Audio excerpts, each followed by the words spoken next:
Hi, I'm Andrew. Up until 3 years ago, I was a children's author, working in schools. Prior to that, I was a teacher, but I found that in the 10 years before giving up in 2007, that I was becoming increasingly sensitized to the Wi-Fi which was appearing in schools at that time. The first trigger, if you like, for the sensitivity was when using a mobile phone, and I had a discomfort around my ear. I used the phone again and found the same symptoms, but more extreme. And as time went on, I realised that the only way to sort of mitigate against that was to stop using it completely. In fact, I wasn't able to give a label to the condition until Googling what the equivalent was in 2002, the symptoms, and finding out that it did indeed have a label, and there were other sufferers out there.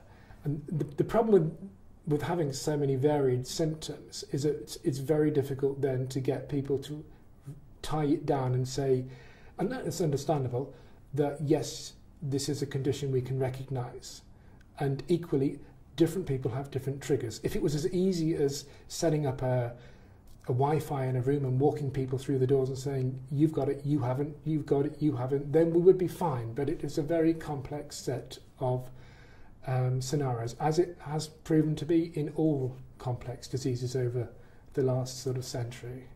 In fairness, there are a lot out there on the web. There's a lot of nonsense, I'm sure, written about this condition, as you could argue about any condition, indeed about cancer, which obviously I'm fairly familiar with now. So I think you need to approach it with some intelligence in terms of looking at this, and not just pick out the, if you like, the sandal-clad hippie folk, tree huggers, for want of a better word, allegedly, who might consider that, you know, that this is just some sort of alternative lifestyle that we're adopting here, which it clearly isn't.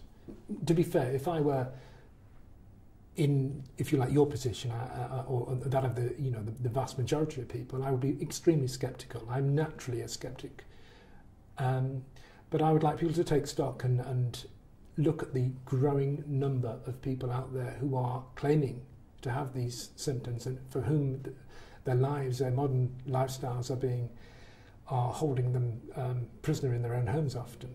Because I think it's all too easy to dismiss out of hand symptoms which, you know, are a daily experience for people like myself.